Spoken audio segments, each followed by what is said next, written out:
The bobcat mother's agonized cries pierced the air as her cubs dangled helplessly from ropes at the construction site, their tiny bodies twisting in desperate struggle for survival. Construction worker Ray Martinez froze at the heart-wrenching scene, knowing his next decision could mean life or death for the wild family that had accidentally ventured into human territory. Before we continue, don't forget to subscribe to the channel, like the video, and comment where in the world you're watching from. Let's go. The golden haze of sunset painted the Arizona construction site in warm amber tones, machinery silhouetted against the fading light. Most workers had packed up for the day, tools stored and vehicles parked in neat rows along the perimeter fence. Only Ray Martinez remained, checking the final safety protocols before locking up. At 42, with 20 years in construction, Ray had seen his share of surprises on job sites, but nothing prepared him for what this evening would bring. A sound, high-pitched and distressed, carried on the desert breeze. Ray paused, clipboard in hand, his weathered face turning toward the noise. Years of working alongside wildlife had taught him to distinguish between ordinary animal calls and signs of distress. This was definitely the latter. "Hello?" Ray called out, his voice echoing across the empty site. The crying intensified, coming from near the western edge where they'd begun clearing land for the foundation. Something was wrong. The construction site bordered a stretch of protected desert, home to countless creatures adapted to the harsh environment. Ray and his crew maintained strict protocols about minimizing their impact, carefully relocating wildlife when necessary rather than harming it. They'd even delayed excavation for 2 weeks last month after discovering a family of burrowing owls. Ray approached cautiously, following the increasingly frantic sounds. As he rounded a stack of lumber, he froze. There, at the base of an old cottonwood tree they'd preserved, 2 small bobcat cubs dangled precariously from ropes, their tiny spotted bodies twisted as they struggled, suspended about 4 feet off the ground. The ropes appeared to be part of an old swing someone had installed years ago, likely abandoned when construction began. "Oh, Jesus," Ray muttered, immediately assessing the situation. The cubs had clearly been exploring, perhaps playing on what remained of the wooden seat, when they became entangled. Now they hung there, crying pitifully, their small limbs thrashing in panic. A movement caught Ray's eye, a blur of spotted fur as an adult bobcat emerged from the brush. The mother bobcat's eyes locked onto Ray, her teeth bared in a warning snarl. Her ears flattened against her head as she paced back and forth, torn between her maternal instinct to rescue her young and her fear of the human intruder. Ray knew better than to approach the cubs with their mother present. A female bobcat might weigh only 20 pounds, but those pounds included razor-sharp claws and powerful jaws designed for hunting. Mothers protecting their young were particularly dangerous.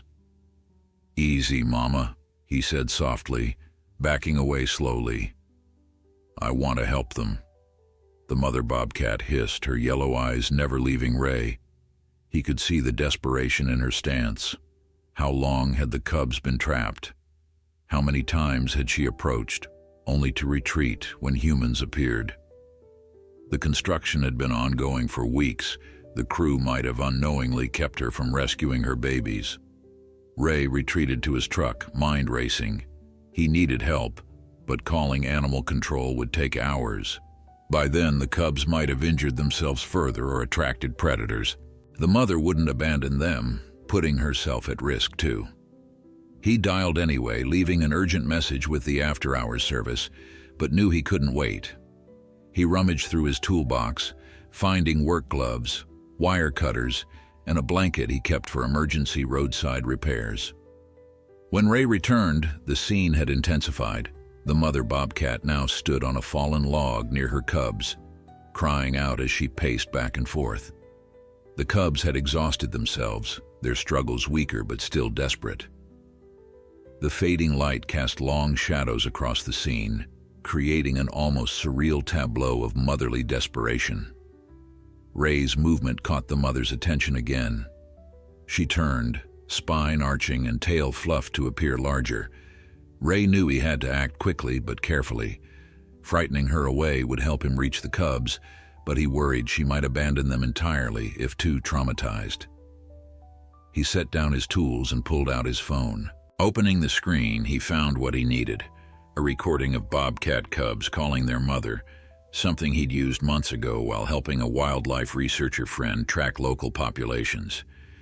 He hit play, adjusting the volume to be just audible. The effect was immediate. The mother bobcat's ears perked up, her head tilting in confusion as she looked from her visible cubs to the source of the new sounds. Ray slowly backed away, continuing to play the recording while moving several yards from the trapped cubs. The strategy worked. The mother followed the sound, drawn by her instinct to investigate what seemed like additional offspring in need. When she had moved far enough away, Ray circled back quickly, approaching the dangling cubs from the opposite direction. Up close, the situation was worse than he'd thought. The ropes had twisted around the cubs' midsections, not tight enough to cause immediate harm, but certainly restricting their breathing. One cub's back leg was awkwardly bent, though whether injured or just entangled was impossible to tell. Ray worked quickly, wrapping the blanket around his forearm as protection. He lifted the first cub slightly to relieve the pressure, then carefully snipped through the rope with his wire cutters. The cub squirmed weakly as Ray lowered it to the ground, its spotted fur matted with sweat and dust. The second cub was more entangled, the rope wrapped multiple times around its torso. Ray had just begun to cut when a growl froze him in place. The mother had returned, realizing she'd been tricked. Now she crouched 15 feet away, muscles tense to spring. Ray's heart hammered in his chest. He couldn't run, not with the cub still dangling. Moving with deliberate slowness, he continued cutting, his eyes never leaving the mother bobcat. "Almost done," he whispered, though whether to reassure the cub or himself he wasn't sure. The final strand gave way. Ray caught the cub gently, lowering it beside its sibling. Both lay still for a terrifying moment before the first cub wobbled to its feet, then the second. They were alive, if exhausted. Ray backed away immediately, giving the mother space to approach. She remained frozen, caught between maternal instinct and fear. Then one cub emitted a soft cry, and something shifted in the mother's posture. She darted forward in a blur of motion, placing herself between her cubs and Ray. "That's right," Ray murmured, continuing to back away. "They're all yours now." The construction worker retreated to the safety of his truck, heart still pounding from the encounter. Through his windshield, he watched as the mother bobcat carefully inspected each cub, gently grooming their fur and checking for injuries. The family tableau against the backdrop of construction equipment created a stark contrast, wild nature persisting alongside human development. As the last light faded from the sky, the mother bobcat gathered her cubs, gently nudging them toward the protection of the underbrush. Ray watched until they disappeared, 3 shadows melting into the desert night.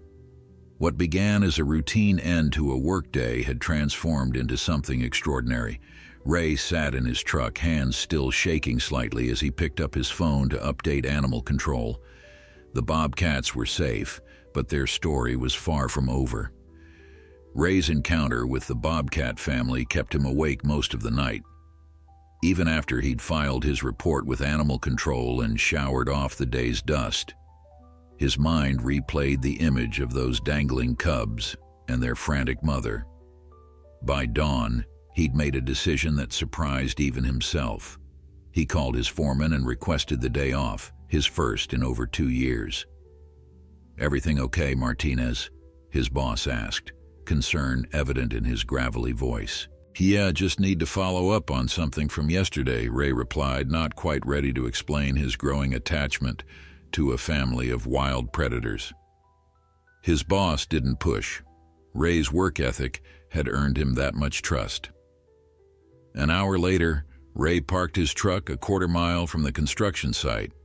He'd dressed in earth tones and brought his camera, a hobby he'd once pursued passionately before overtime and promotions claimed his weekends.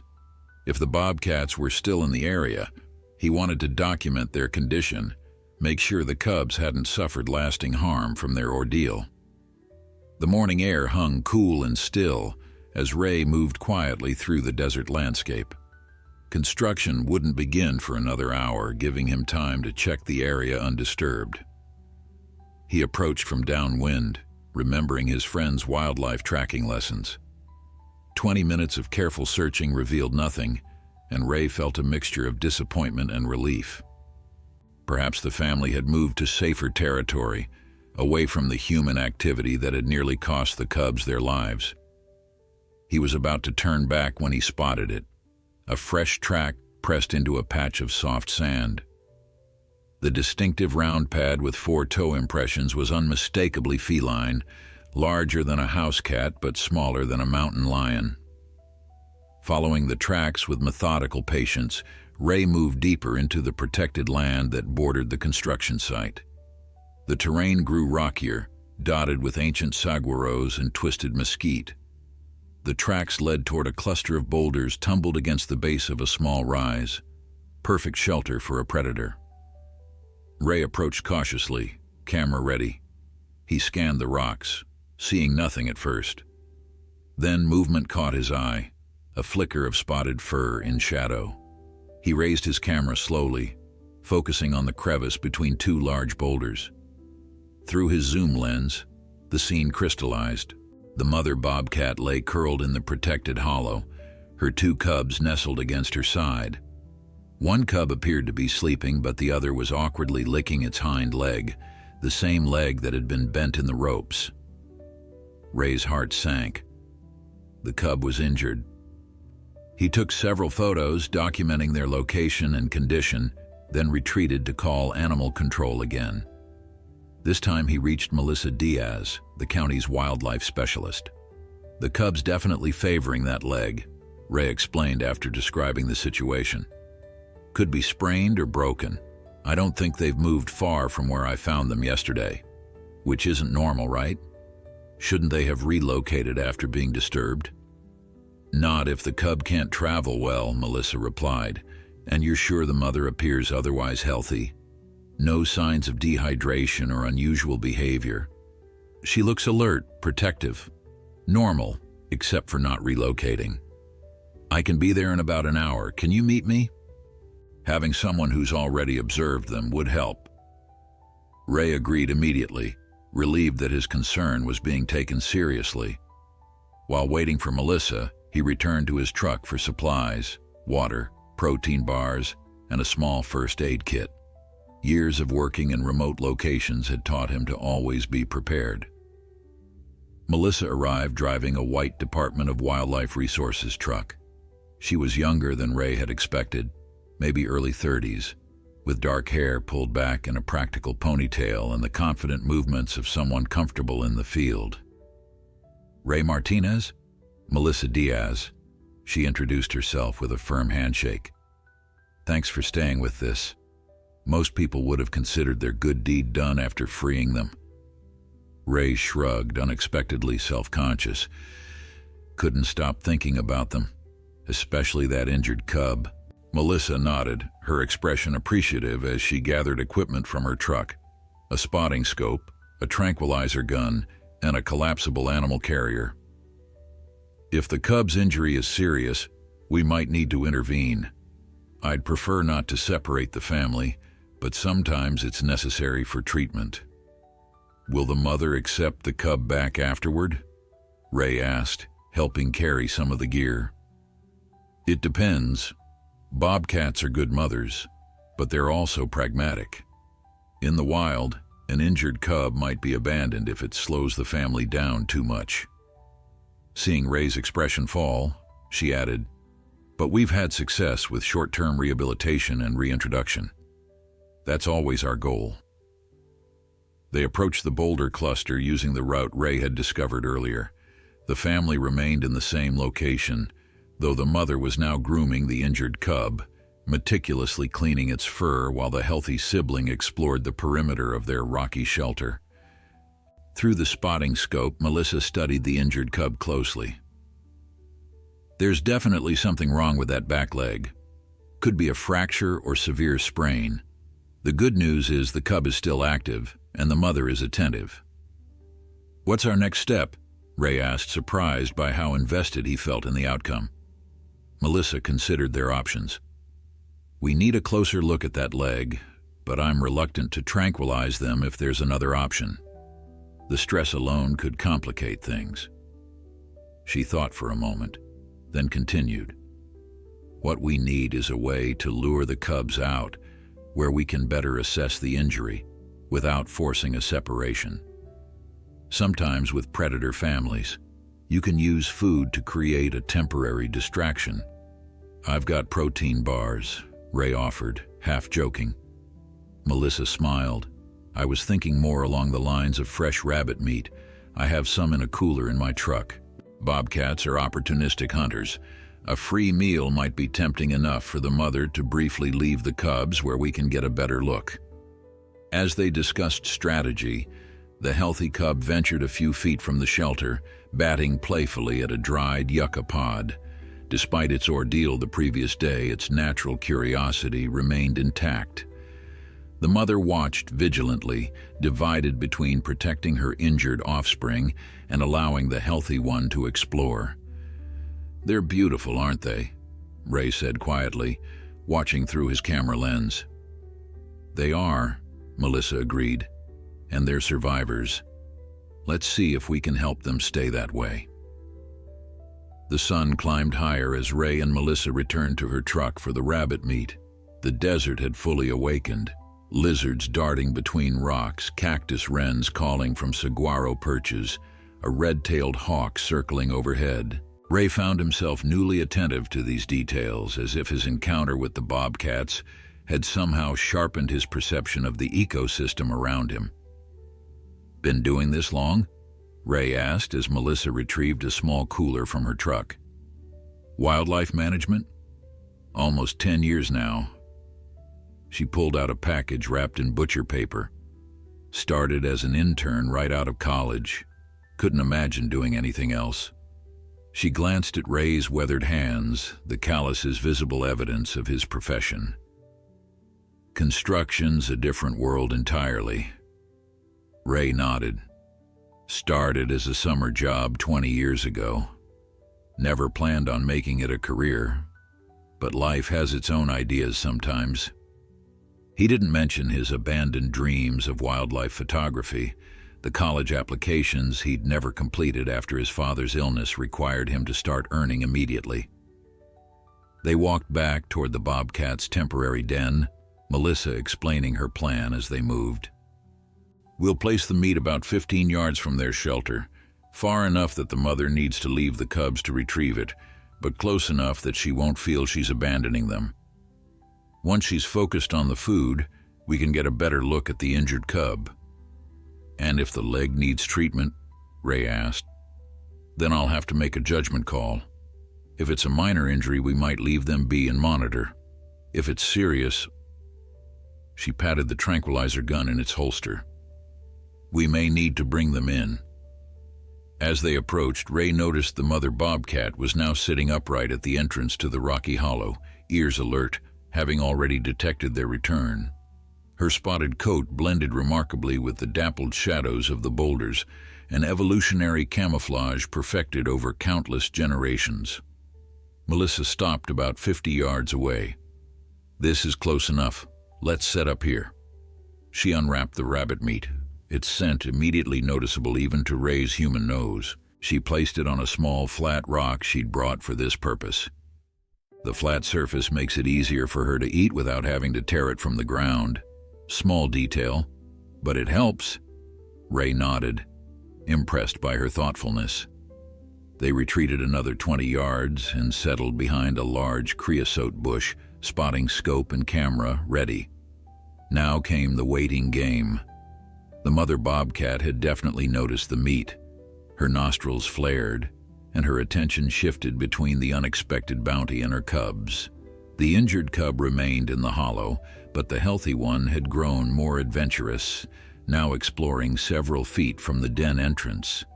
"She's calculating the risk," Melissa whispered. "Food versus safety.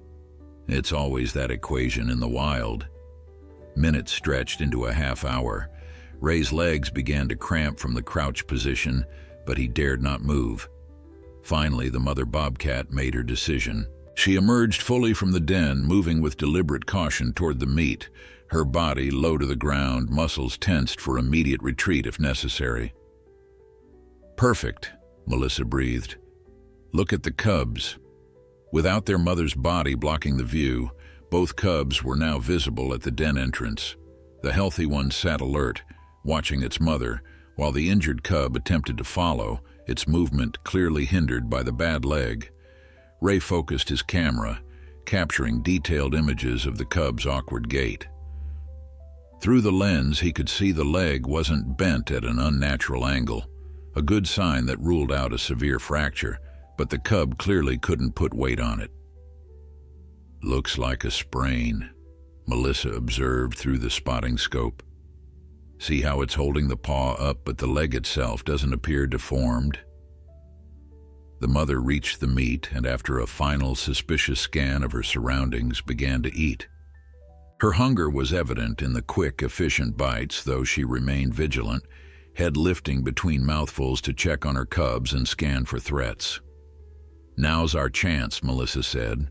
"I need better images of that leg. Can you zoom in with your camera?" Ray adjusted his settings, capturing several clear shots of the injured cub as it moved hesitantly around the den entrance. Though he wasn't a veterinarian, even he could see the swelling around the ankle joint. "Definitely a sprain," Melissa confirmed after studying Ray's camera display. "The good news is those usually heal on their own if the animal can rest. The bad news is cubs don't rest much," Ray finished her thought. "Exactly. And a mother bobcat can't hunt effectively while babysitting an injured cub. If they were deeper in the wilderness, nature would likely take its course." She didn't need to elaborate on what that meant. "But since they're here?" Ray prompted, already sensing his day off was about to extend indefinitely. Melissa studied the family thoughtfully.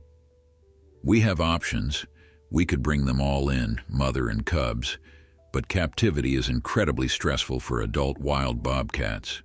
We could take just the injured cub for treatment, but reintroduction is challenging, or... Ray leaned forward, invested in the answer. "We could try in-field monitoring and assistance. Essentially, we help them survive in place until the cub heals." She glanced at Ray. "It would mean daily observation, occasional food supplementation, and keeping the construction crew from disturbing this area." Ray's mind raced ahead to the logistical challenges, the schedule delays, the need to convince his boss, the extra hours he'd need to put in. Yet somehow, none of those concerns outweighed the pull he felt toward these animals.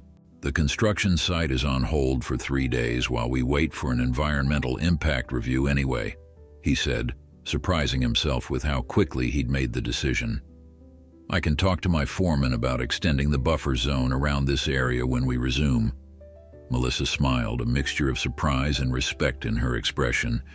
Most people wouldn't get this involved. Ray shrugged, watching as the mother bobcat finished the meat and began making her way back to her cubs. "Most people don't see what we've seen."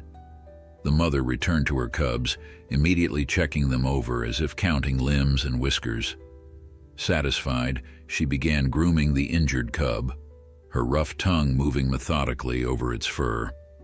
The simple act of maternal care, so universal across species, struck Ray with unexpected force. In 20 years of desert construction, he'd encountered countless wildlife, but he'd never stopped to truly see them, their struggles, their families, their will to survive. That evening, Ray sat in his small apartment, scrolling through the photos he'd taken. The images captured more than just the bobcat's physical condition. They revealed personalities. The mother's fierce protectiveness, The injured cub's determination despite its pain, the healthy cub's irrepressible curiosity. Ray found himself particularly drawn to a shot of the mother returning to her cubs after eating, her posture simultaneously alert and tender. He'd spent the afternoon helping Melissa establish a monitoring system, a trail camera positioned to observe the den without disturbing the family. Before leaving, they'd left another portion of meat, plus a small dish of water, concealed enough that only the bobcats would likely find it. Now came the harder part, convincing his boss. Ray's thumb hovered over Frank Donovan's contact information. Frank was a reasonable man, generally speaking, but construction timelines were sacred in their industry. Every day of delay cost thousands. Still, the environmental impact review had already paused their project. Perhaps extending that pause wouldn't be impossible. Frank answered on the third ring. "Martinez, everything okay?" Ray took a deep breath and explained the situation. The bobcat family, the injured cub, the need for space and time to heal. He emphasized the existing environmental review delay, suggesting they could use this time productively by addressing other aspects of the project. There was a long silence when Ray finished. Then Frank sighed heavily. "You're telling me we need to redesign our approach because of a cat with a sprained ankle?" "Not redesign," Ray clarified quickly. "Just adjust our schedule to work on the eastern section first, give the western edge another week or two. The cub should be mobile by then, and the family will relocate naturally." Another pause. "Since when did you become a wildlife expert, Martinez?" The question caught Ray off guard. How much of himself did he want to reveal? I used to do wildlife photography. Before construction, still follow it as a hobby." "Huh." Frank sounded genuinely surprised. 20 years working together, and I never knew that." Ray hadn't told anyone at work about his earlier aspirations. The construction site persona he'd developed, efficient, practical, no-nonsense, seemed incompatible with someone who once spent hours waiting for the perfect shot of a desert tortoise emerging from its burrow. "Look," Frank continued, "I'm not heartless, but I've got investors breathing down my neck. The environmental review already has them twitchy about delays. What if—" Ray hesitated, then committed to the idea forming in his mind. "What if we turn this into positive PR? Construction company adjusts plans to protect local wildlife. Could help with those community relations issues we've been having." The suggestion landed better than Ray had expected. Frank was silent for a moment, considering. "Not the worst idea. Let me talk to the project manager. We might be able to shift some things around, but Ray, this can't become a regular thing. We're building housing that people need." "I understand," Ray replied, relief washing through him. "I appreciate it, Frank." After hanging up, Ray returned to his photos, selecting several of the best to send to Melissa. His phone chimed almost immediately after he hit send. "These are excellent," Melissa texted. "You've got a real eye. The detail on that injured leg is exactly what I needed." Ray found himself smiling at the compliment. It had been years since anyone had praised his photography. In the construction world, efficiency and strength were valued. No one cared about composition or lighting. He texted back, "Thanks, I used to be more serious about photography." 3 dots appeared as Melissa typed her response. What happened? Such a simple question with such a complicated answer. Ray considered how to respond, fingers hovering over the keyboard. Finally, he wrote, "Life. Dad got sick my senior year. Construction paid better than unpaid photography internships." Melissa's response came quickly. "I get it. My path wasn't straight either, but your eye is still there." Before Ray could respond, she sent another message. "Checking on the family at dawn tomorrow. Want to join? Could use your camera skills." Ray agreed without hesitation, setting his alarm for 4:30 a.m. Despite knowing he'd be exhausted, a sense of purpose energized him. He spent another hour organizing his camera gear, cleaning lenses, charging batteries, finding the telephoto zoom he hadn't used in years. As he worked, memories surfaced of his community college photography instructor encouraging him to apply for a National Geographic internship. "You see what others miss," she had told him. "That can't be taught." He'd completed the application but never submitted it. Too overwhelmed with hospital visits and picking up extra shifts to pay medical bills, Dawn found Ray and Melissa approaching the Bobcat den, moving silently through the blue-gray light. The trail camera had captured nighttime activity, the mother leaving twice to hunt, returning once with a small rodent. A good sign that she was still able to care for her cubs despite the circumstances. The family was awake when they arrived, the mother grooming both cubs in the growing light. Ray noticed immediately that the injured cub seemed more mobile, putting slight weight on the hurt leg. "That's encouraging," Melissa whispered, watching through binoculars. "Juvenile animals heal quickly, especially with proper rest and nutrition." Ray captured the morning routine, the mother's methodical grooming, the healthy cub's playful pouncing on desert debris, the injured one watching from the den entrance, occasionally attempting to join with awkward movements. "The construction company has agreed to work around them," Ray said quietly as they observed, "starting on the eastern edge and giving this area a wider berth for now." Melissa looked surprised. "That's unusually accommodating." Ray shrugged. "Suggested it as a PR opportunity. Construction company shows heart. People remember that kind of thing." "Smart," she nodded appreciatively. "Most wildlife conflicts happen because people see it as an either-or situation, either human progress or animal welfare. Finding the overlap is the trick." They continued watching as the sun climbed higher.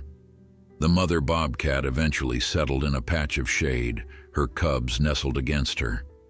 Even the energetic, healthy cub had exhausted itself with morning explorations. "They've adapted to our presence," Melissa observed. "That's actually not ideal for wild bobcats, but in this case it might help with monitoring the injury."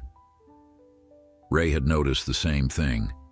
The mother still watched them cautiously, but didn't immediately hustle her cubs to safety. Whether from exhaustion, recognition, or necessity, she'd calculated that these particular humans weren't an immediate threat. As they prepared to leave, Ray spotted movement on the ridge above the den. A coyote, lean and opportunistic, watching the bobcat family with predatory focus. The desert's delicate balance of predator and prey suddenly shifted, with the injured bobcat family now potentially becoming prey themselves. "Coyote," Ray whispered, pointing toward the ridge. 10 o'clock. Melissa followed his gaze, her body tensing. "He's hunting. Probably been tracking them for a while." The coyote moved with deliberate stealth along the ridgeline, its tawny coat blending with the sun-baked rocks. Though smaller than wolves, coyotes were opportunistic and clever, perfectly capable of taking down an injured bobcat cub or even challenging a distracted mother. "The mother hasn't spotted it yet," Ray observed, his finger instinctively pressing his camera's shutter button, documenting the potential confrontation. "She will," Melissa replied, already reaching for her pack. "Bobcats have excellent awareness, but with an injured cub limiting her options." The sentence hung unfinished as the mother bobcat suddenly stiffened, her head swiveling toward the ridge. She'd detected the threat, perhaps by scent, perhaps from the subtle displacement of pebbles as the coyote moved. Her reaction was immediate and decisive.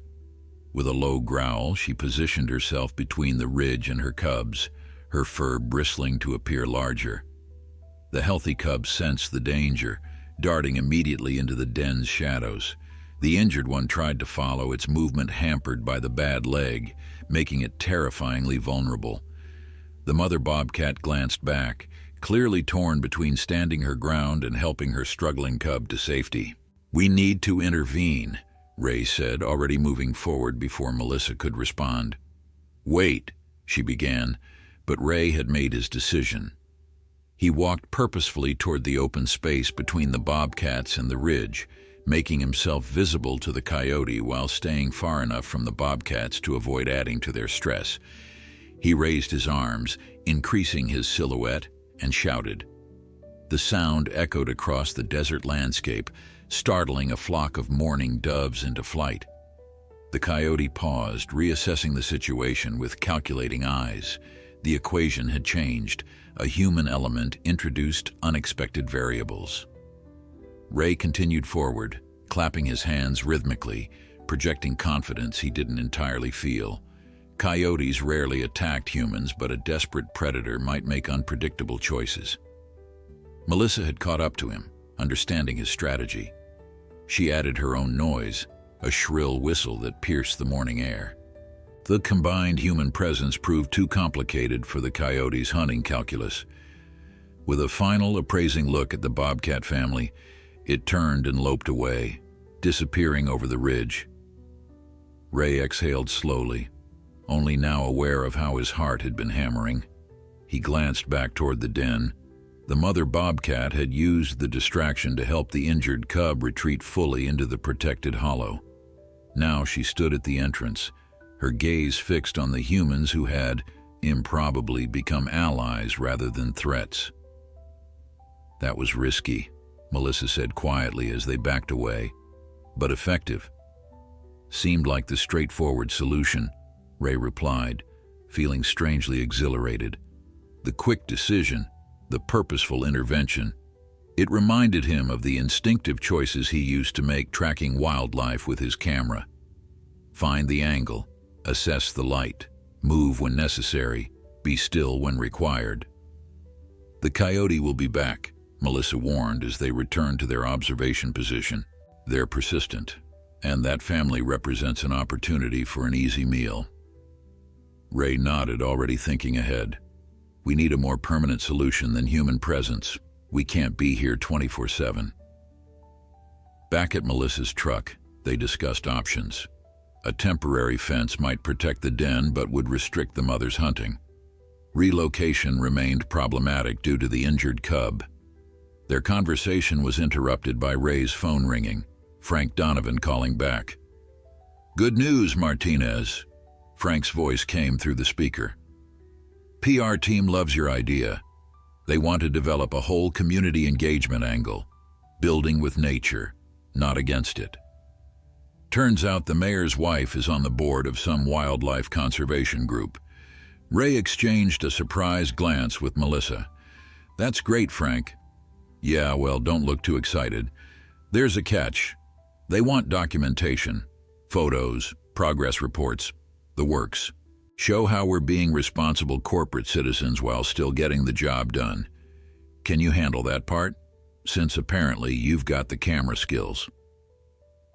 Ray felt a smile spreading across his face. "I can definitely handle that." After hanging up, he explained the development to Melissa. "They want me to document the bobcats' progress while we work around them, sort of a corporate responsibility campaign." Melissa looked skeptical. "And they're genuine about protecting the family? Not just looking for good publicity?" "Frank's pragmatic, but he's not dishonest," Ray said. "If he commits to working around them, he'll do it. The PR benefit just makes it easier to justify the accommodation." They spent the next hour developing a comprehensive plan.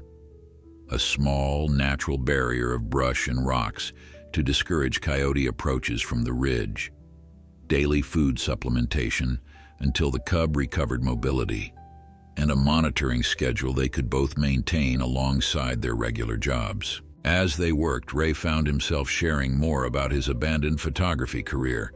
"I was accepted to that National Geographic internship," he admitted, surprising even himself with the confession.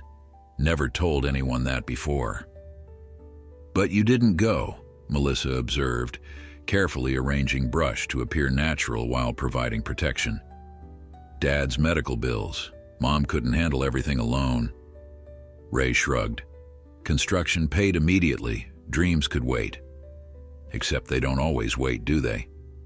Melissa's insight was gentle but direct. Ray glanced at his camera, then at the Bobcat den where the mother had emerged again, cautiously watching their activity from a safe distance. Sometimes they find you again anyway. By mid-morning, news of the Bobcat family had begun spreading through local networks. Melissa's department posted a brief update on their social media page, mentioning the construction company's cooperation. Ray's phone buzzed with a text from Frank. Their PR team had already picked up the story and was coordinating with local news. "Looks like your Bobcat family is about to become celebrities," Melissa said, reading a series of notifications on her own phone. "Not ideal for wild animals," Ray noted with concern. "We'll manage it," Melissa assured him. "Limited access, education about keeping distance. Sometimes public interest can be channeled into conservation support." As if understanding she was being discussed, the mother Bobcat appeared at the den entrance again.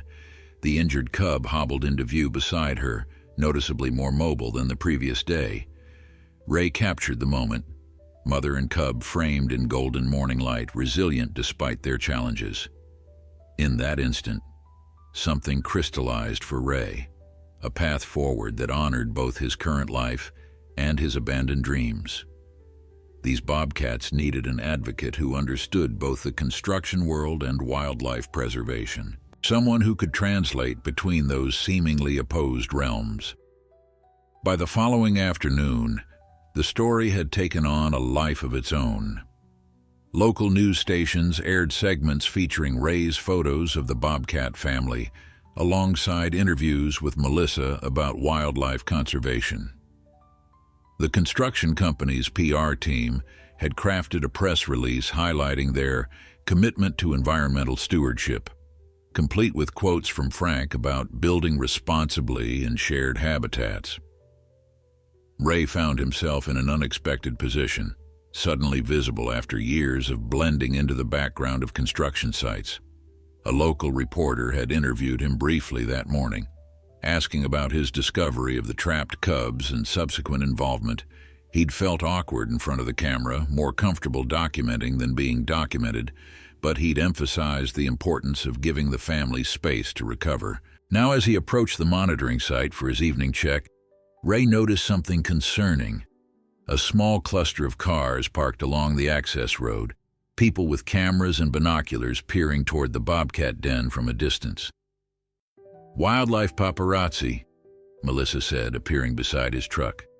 She'd evidently just arrived herself. "Happens every time a story like this gets public attention." "Will they disturb the family?" Ray asked, eyeing the onlookers with concern. "They're keeping a reasonable distance for now, but we should establish clearer boundaries." She pulled a roll of caution tape from her truck. "Mind helping me set up a perimeter?" Together, they created a visual barrier about 75 yards from the den, explaining to the curious onlookers that while their interest was appreciated, wild animals needed space. Most people were understanding, especially when Melissa offered to share observation updates through the department's social media channels. "You're good with people," Ray observed as they finished marking the perimeter, "finding that middle ground between access and protection." Melissa shrugged. "Part of the job. Wildlife management is at least 50% human management." She glanced toward the den where the Bobcat family remained hidden from view. "Speaking of which, how's the construction adaptation coming along?" "Better than I expected," Ray admitted. "Frank's surprisingly engaged now that there's positive PR involved. They've redesigned the work schedule to focus on the eastern section for the next 2 weeks, and they're bringing in specialized equipment to reduce noise and vibration around this area." "And your role in all this?" Melissa asked as they walked toward their observation point.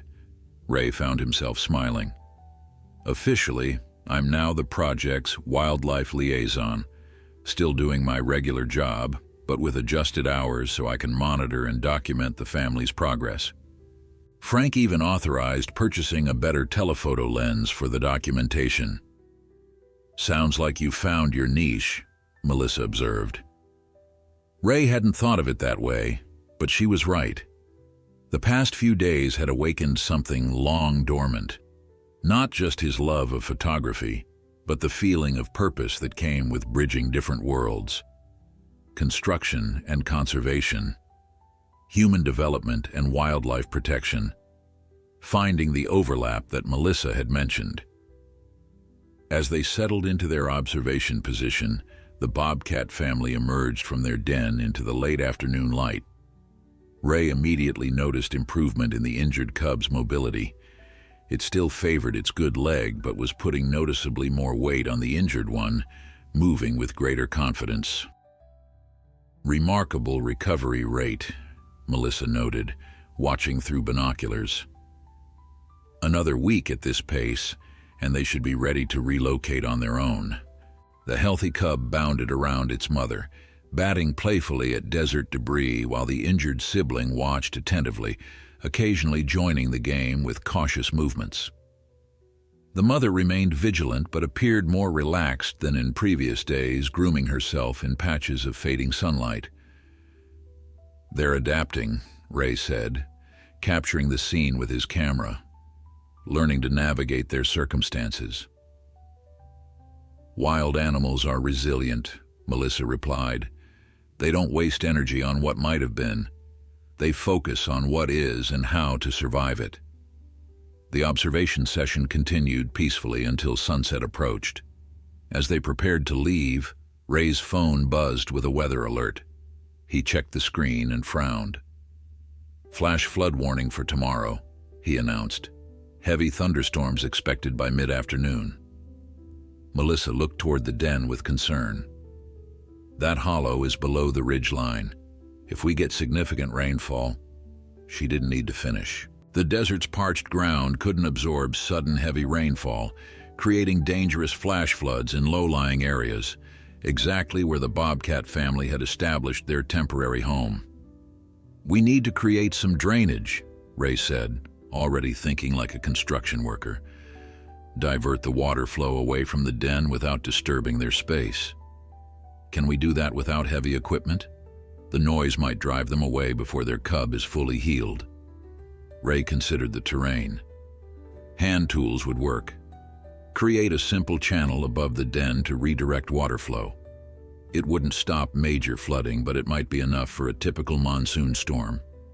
They agreed to meet at dawn the next day, bringing shovels and basic equipment. Ray would bring a small team of trusted colleagues from the construction site, people who understood the need for careful, quiet work.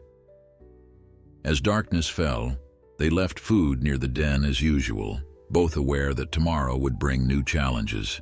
The growing public interest meant more people to manage. The approaching storm threatened the family's shelter, and the construction schedule, though adjusted, couldn't be delayed indefinitely. That night, Ray found himself unable to sleep, his mind cycling through contingency plans. What if the storm hit earlier than predicted? What if their drainage efforts weren't sufficient? What if the growing attention frightened the mother into relocating before her cub was fully mobile? At 3 a.m., he finally gave up on sleep and began reviewing his photos, organizing them chronologically to document the cub's recovery. The progression was clear, from the initial rescue through days of healing, each image showing small but significant improvements. He found himself particularly drawn to shots capturing the family's interactions, moments of play and grooming that looked remarkably like human expressions of care. By dawn, Ray had created more than just a photographic record. He'd developed a narrative, a visual story of resilience and adaptation. As he packed his equipment for the morning's work, he realized how much his own story had become intertwined with the BOBCAT's. Both involved unexpected circumstances, adaptation to challenges, and finding new paths forward when original plans were disrupted. The sky was already darkening on the horizon as he drove toward the meeting point, heavy clouds building over the mountains. The storm was moving in faster than predicted, adding urgency to their morning's work. Ray pressed the accelerator, hoping they would have enough time to prepare before the desert's unpredictable fury was unleashed. Dawn revealed an ominous sky, dark clouds building in massive formations, distant lightning occasionally illuminating their depths. Ray arrived to find Melissa already there, along with 2 rangers she'd brought for additional support. His own small team pulled up moments later, 3 trusted colleagues who had volunteered their early morning hours after hearing about the situation. "This is Eddie, Marco, and Sophia." Ray introduced them to Melissa. "Best crew on the site, and they all understand the need for minimal disturbance." Eddie, a seasoned excavator operator with 30 years of experience, nodded respectfully toward the den. Ray showed us the photos. Beautiful animals. Shame to see them flooded out after surviving everything else.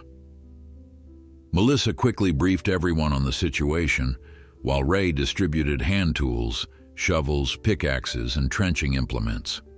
The plan was straightforward in concept, but required careful execution. Create a shallow drainage channel above and around the den to divert water flow without disturbing the bobcats or making enough noise to drive them away. "The mother is smart enough to relocate if she senses danger," Melissa explained.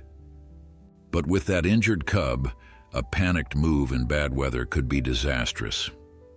They worked in pairs, starting about 50 yards uphill from the den. The mother bobcat had emerged briefly when they arrived, watching the unusual human activity with evident concern before retreating inside with her cubs. Ray kept checking the den entrance, worried they might have already frightened the family into attempting a dangerous relocation. "They're still there," Sophia reported after carefully observing through binoculars. A residential contractor with a background in environmental science, she had the most wildlife experience among the construction crew. "I can see movement inside. Mother's watching but not panicking." The team worked efficiently, their construction experience evident in how they read the terrain's natural contours, identifying the likeliest water paths and planning accordingly. They carefully removed rocks and soil to create a shallow channel that would direct water around the den rather than into it. The work required concentration and physical effort, but everyone maintained the necessary quiet, communicating with hand signals and whispered conversations. Thunder rumbled closer as the morning progressed, the storm's approach accelerating.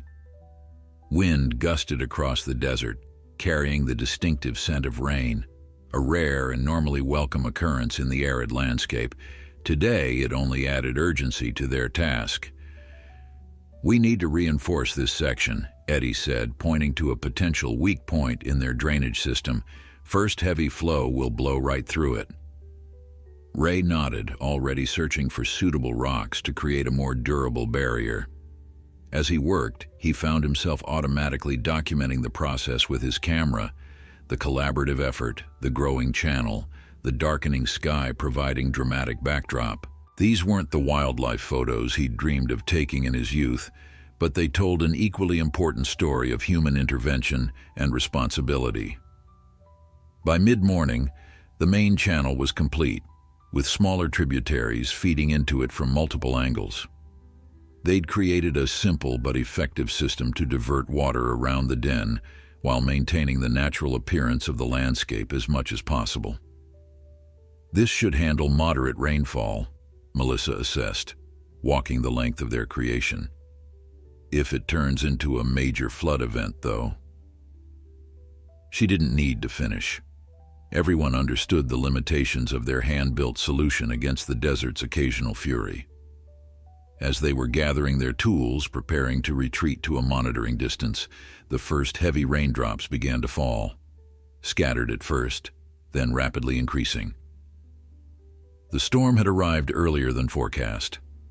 Within minutes, the scattered drops became a steady downpour. "We need to move back now," Melissa urged. "Give them space." The team quickly gathered at their vehicles, watching anxiously as water began collecting on the parched ground. Desert soil, baked hard by months of sun, initially repelled water rather than absorbing it, creating instant runoff that flowed downhill toward the bobcat den. Their drainage channel captured the first flows as intended, diverting water around the vulnerable hollow. Ray focused his telephoto lens on the den entrance, watching for any sign of the bobcats. For several tense minutes, nothing moved except the steadily increasing streams of rainwater. "There," Sophia pointed suddenly. "The mother. She's at the entrance." Sure enough, the bobcat had appeared at the den opening, clearly assessing the changing conditions. Rain plastered her spotted fur to her frame, making her appear smaller, more vulnerable. She looked toward the new drainage channels, then up at the clouded sky, her instincts clearly processing the developing situation. "She's deciding whether to stay or move," Melissa explained, the rain now soaking through her department jacket. "This is the critical moment." The mother bobcat disappeared back into the den, emerging moments later with the healthy cub gripped gently in her mouth. The team watched, hearts sinking, as she placed the cub in a sheltered spot beside the den rather than carrying it away. She returned inside, presumably for the injured cub. "She's moving them, but staying close," Ray observed, relief evident in his voice. "Using that rock overhang for temporary shelter." The mother reappeared with the injured cub, who seemed surprisingly cooperative, understanding the urgency despite its limited mobility. Once both cubs were safely positioned under the natural shelter, a slight cave-like depression in the boulder beside their den, she settled between them and the increasing rain, her body providing additional protection. "Smart adaptation," Melissa observed. "She's keeping them dry without risking a full relocation in these conditions." As the rain intensified, turning from steady downpour to violent cloudburst, their drainage system faced its true test. Water surged down the slope, much of it caught and diverted by their channels. Some escaped, creating smaller rivulets that snaked toward the den, but the main flow had been successfully redirected. The bobcat family remained in their improvised shelter, the mother occasionally shaking water from her fur but maintaining her protective position. The injured cub huddled against its sibling, both benefiting from their mother's watchful presence. "They'll be okay," Eddie said confidently, watching through Sophia's binoculars. "Mama knows what she's doing and our channel's holding."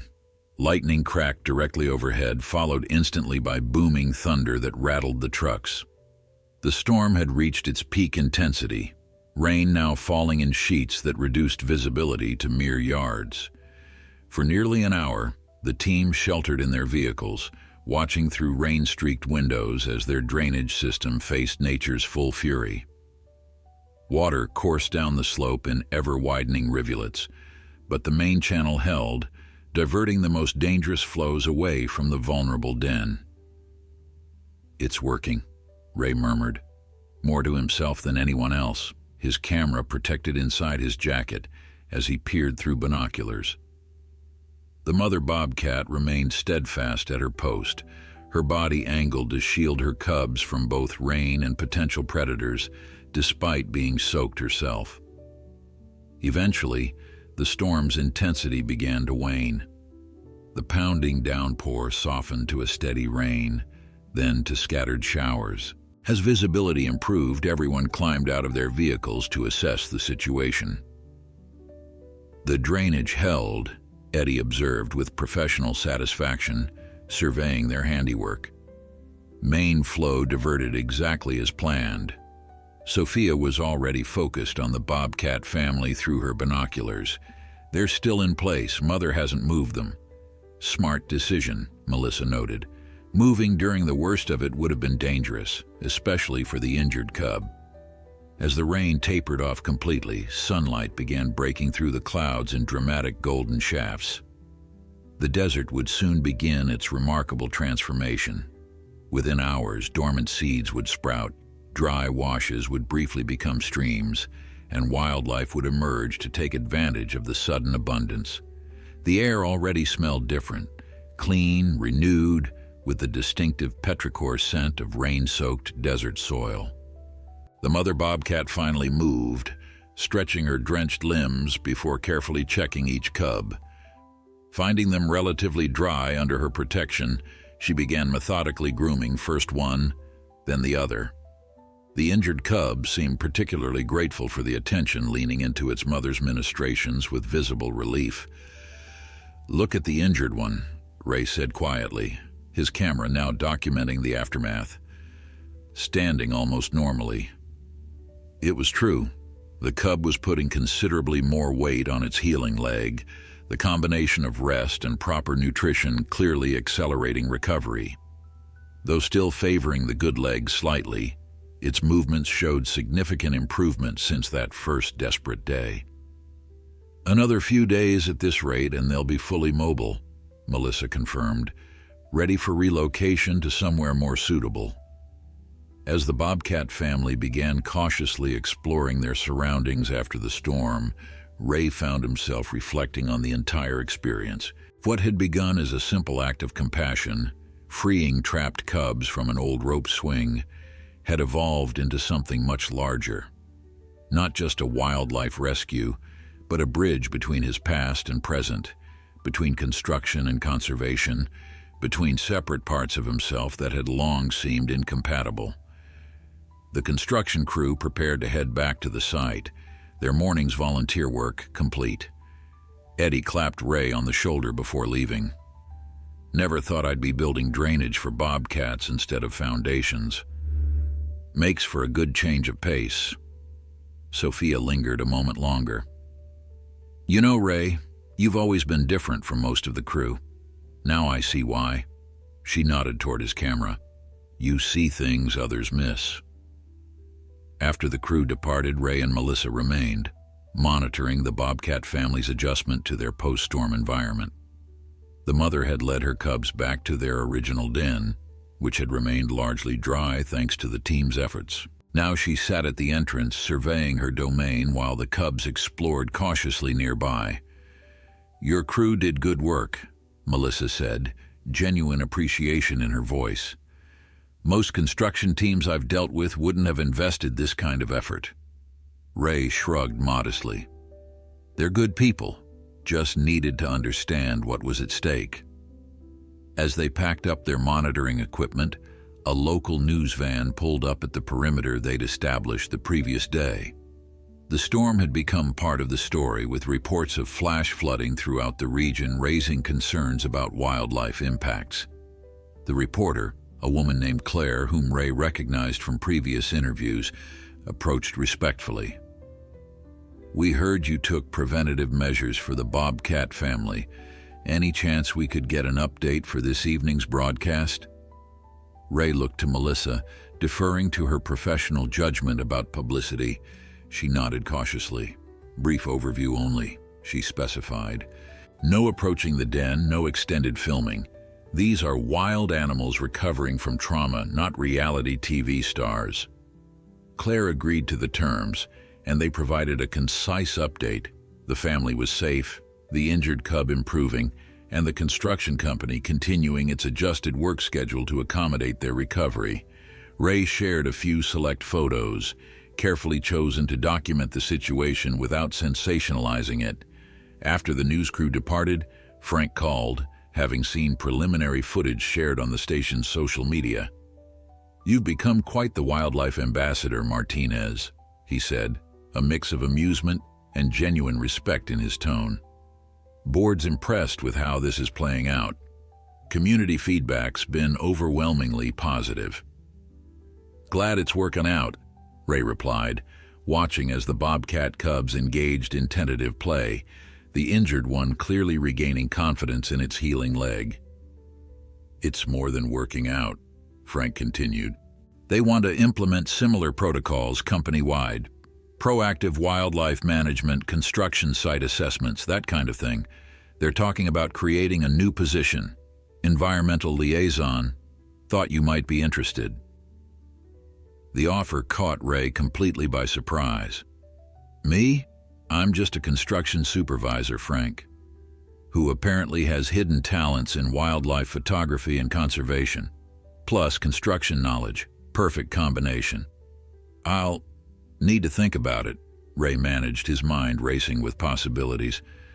"Take your time. Well, not too much time. Board meets next Tuesday." Frank hung up, leaving Ray staring at his phone in disbelief. Melissa had overheard enough to catch the gist. Sounds like an interesting opportunity. It's... Ray struggled to articulate the swirl of emotions. It's like finding a path I didn't know existed, one that connects everything. They stood in comfortable silence, watching the BOBCAT family continue their post-storm routines. The mother had moved to a sun-warmed rock, stretching out to dry her fur while maintaining vigilant watch over her cubs. The injured cub had tired of play and now rested in dappled shade, while its sibling continued exploring, pouncing on storm-revealed insects with growing hunting skills. Life finds ways to adapt, Melissa observed. Sometimes the detours lead exactly where we needed to go. Ray nodded, understanding she wasn't just talking about the BOBCATs. Sometimes it took an unexpected crisis to reveal new possibilities for wild animals and humans alike. The days following the storm brought remarkable transformations to both the desert landscape and the BOBCAT family. Desert wildflowers emerged in explosive blooms of yellow, purple, and orange, creating a vibrant backdrop to the continuing wildlife drama. The injured cub's recovery accelerated dramatically, its movements now nearly indistinguishable from its siblings' playful romping. Only an occasional favoring of the once-injured leg remained, as evidence of its ordeal. Ray balanced his regular construction duties with monitoring visits, coordinating with Melissa to ensure the family was observed at least twice daily. Their collaborative approach had developed into an efficient partnership. She brought wildlife expertise, he brought construction knowledge and increasingly skilled wildlife photography. The cub's recovery is textbook perfect, Melissa noted during their morning check 5 days after the storm. Better than I'd hoped, honestly. Ray nodded, capturing images of the cubs mock wrestling near the den entrance. The once injured cub now initiated much of the play, displaying the bursts of energy typical of healthy young BOBCATs. Nature's resilient when given half a chance. Speaking of resilience, Melissa ventured, have you thought about Frank's offer? The question touched on the decision that had occupied Ray's thoughts constantly since that phone call. The environmental liaison position represented everything he'd unknowingly been preparing for, a role that combined his construction expertise with his rekindled passion for wildlife. Yet making such a significant career shift after 20 years felt daunting. Still thinking, he admitted. It's a big change. Seems like a perfect fit from where I stand, Melissa observed. Not many people can speak both languages, construction and conservation. Ray smiled at her characterization. Is that what I've been doing? Translating? Effectively, she confirmed. You understand deadlines, budgets, and building constraints, but you also see what most construction teams miss: the wildlife impact, the conservation opportunities. That's rare. As they spoke, the mother BOBCAT emerged from the den, stretching luxuriously in the morning sunlight before surveying her domain with alert yellow eyes. She'd grown noticeably more comfortable with their presence over the past week, acknowledging them with brief glances before focusing on her cubs and hunting routines. It wasn't domestication, just a wild animal's pragmatic acceptance of non-threatening humans in her temporary territory. She's getting restless, Melissa noted. See how she's scanning the ridgeline? BOBCATs naturally shift territories every few weeks. She stayed put longer than usual because of the injured cub. But now that the cub's better, Ray began. They'll likely move on soon, Melissa finished. Probably in the next few days. The realization brought mixed emotions for Ray. The family's departure would mean success, a complete recovery, and return to natural behaviors. Yet he'd grown unexpectedly attached to these wild creatures whose lives had temporarily intertwined with his own. We should prepare for their transition, Melissa continued. I'd like to track their movement patterns after they leave, make sure they establish in suitable habitat away from development. How would we do that? Ray asked. usually with radio collars, but that would require capturing and sedating the mother, which I'd rather avoid given all they've been through. She hesitated before continuing. There's an alternative, a network of wildlife cameras in likely corridors. Less precise, but less invasive. Department budget won't cover it, though. Ray immediately saw the opportunity. The construction company might. Part of their new environmental commitment. I can pitch it to Frank. Later that day, Ray met with Frank at the construction trailer that served as their on-site office. The project had progressed well despite the adjusted schedule, with crews completing foundation work on the eastern section while avoiding the BOBCAT family's territory. "So, our celebrity BOBCAT's planning to move out?" Frank asked, reviewing the latest schedule projections. "Wildlife specialist thinks within days," Ray confirmed. "Their natural behavior is returning, including territory shifting." Frank nodded, clearly relieved that the project's western section wouldn't be delayed indefinitely. "Good timing. Investors are visiting next week. They'd like to see progress across the entire site." Ray seized the moment to present his proposal for the wildlife camera network, explaining how it would allow them to verify the BOBCATs established safely away from construction while generating valuable data for future projects. "Smart," Frank said when Ray finished. "Modest investment with multiple returns, good data, positive PR, regulatory goodwill. I'll approve it today." A pause stretched between them before Frank continued. "Speaking of approvals, board meets tomorrow on that environmental liaison position. Need your decision, Martinez." Ray took a deep breath. "I want it, Frank." The words came more easily than he'd expected, the certainty solid and grounding. This wasn't just about the BOBCATs. It was about finding a purpose that honored all parts of his life experience. The abandoned dreams of wildlife photography, the practical skills from construction, the newfound ability to bridge seemingly opposed worlds. "Figured you might," Frank smiled. "Already drafted the job description with you in mind. Starts with a 20% raise and your own departmental budget." The generosity of the offer surprised Ray. "That's substantial." "Board recognizes value when they see it," Frank shrugged. "What you did with this BOBCAT situation, turning a potential PR nightmare into a community asset, that's worth investing in. Construction industry needs to evolve, and you're showing us how." That evening, Ray returned to the monitoring site to find Melissa already there, her expression animated with excitement. "You need to see this," she said without preamble, handing him her binoculars. Through the lenses, Ray observed the BOBCAT family engaged in what could only be described as hunting lessons. The mother had caught a desert cottontail and was demonstrating proper killing technique for her attentive cubs. After dispatching the rabbit humanely with a precise neck bite, she stepped back, allowing each cub to practice the proper approach and bite grip on the already dead prey. "Classic pre-dispersal behavior," Melissa explained. "Final lessons before moving to new territory. Exactly what we'd hoped to see in a successful rehabilitation case." Ray captured the moment with his camera, not for publicity or documentation this time, but for himself. A record of wild lives temporarily intersecting with human ones, each forever changed by the encounter. As the sun began setting, painting the desert in vibrant oranges and purples, the mother BOBCAT finished her demonstration and allowed the cubs to feed. Natural order restored, exactly as it should be. 3 weeks later, Ray stood at the edge of the construction site, now transformed by progress.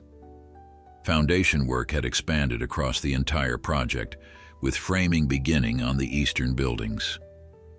The area where the BOBCAT family had temporarily resided remained undisturbed, though they had long since departed, moving on under cover of darkness exactly as Melissa had predicted 10 days after the storm. "First day in the new role," Frank commented, joining Ray at the site's western perimeter. "How's it feel?" Ray considered the question, his new company shirt with environmental liaison embroidered beneath his name still feeling strange against his skin. "Different. Good different." "Board's already fielding calls from other construction companies wanting to know about our wildlife management protocols," Frank said with a hint of pride. "Seems you've started something bigger than just saving a few bobcats." Ray nodded, watching the crews work with practiced efficiency. His dual role now bridged both worlds, overseeing construction progress while ensuring wildlife impacts were minimized. Today's agenda included training site supervisors on simple protocols for wildlife encounters and reviewing plans for the wildlife corridor they'd incorporated into the development's final design. "Any updates from the camera network?" Frank asked, genuinely interested in the BOBCAT family that had inadvertently transformed their company's approach to development. "Actually, yes," Ray smiled, pulling out his phone to show Frank the latest images. Camera 4 captured them 3 days ago. The photos showed the mother and cubs traversing a rocky ridge about 2 miles from the construction site. The once injured cub moved with complete confidence, no sign of its previous disability visible in its fluid movements. "Perfect recovery," Ray noted, "and they've found ideal habitat, plenty of prey, good shelter options, minimal human activity." "Worth every penny of that drainage work and schedule adjustment," Frank observed, "and the positive press hasn't hurt either." After Frank returned to the main office, Ray drove to meet Melissa at the Wildlife Department headquarters. Their professional collaboration had evolved into a twice-weekly meeting, coordinating construction schedules with wildlife monitoring to minimize conflicts across multiple development projects. "The ridge habitat is exactly what they needed," Melissa said, reviewing the camera data on her computer. The network had captured the BOBCAT family at multiple locations, allowing them to map their new territory with remarkable precision. "Mother's teaching them advanced hunting skills now. See this sequence?"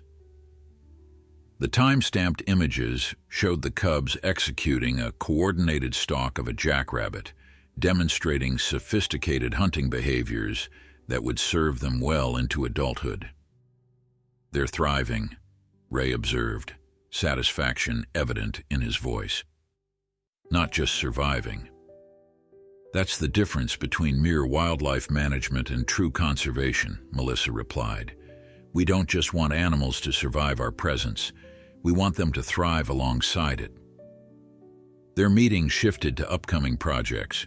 3 new developments had requested environmental consultations following the publicity around the BOBCAT rescue.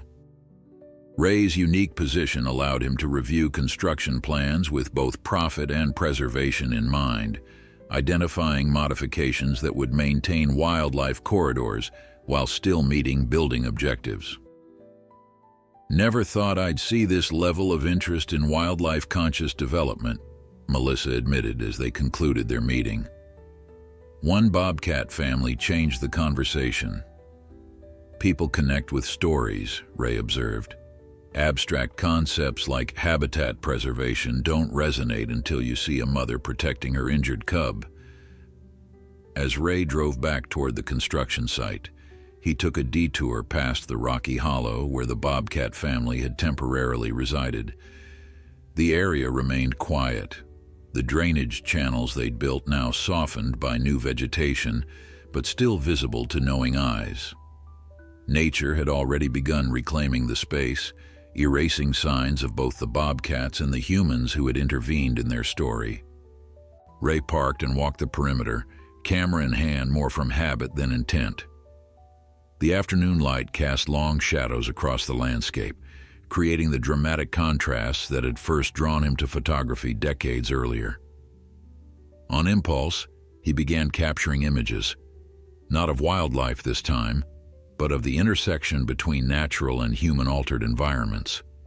The drainage channel now sprouting desert wildflowers along its edges. Construction equipment visible on the distant horizon, framed by ancient saguaros. a hawk circling above both wilderness and development, unconcerned with human boundaries. These images, Ray realized, told the story of his new purpose, finding sustainable balance between necessary development and essential conservation. Not opposing forces, but interconnected elements of a shared future.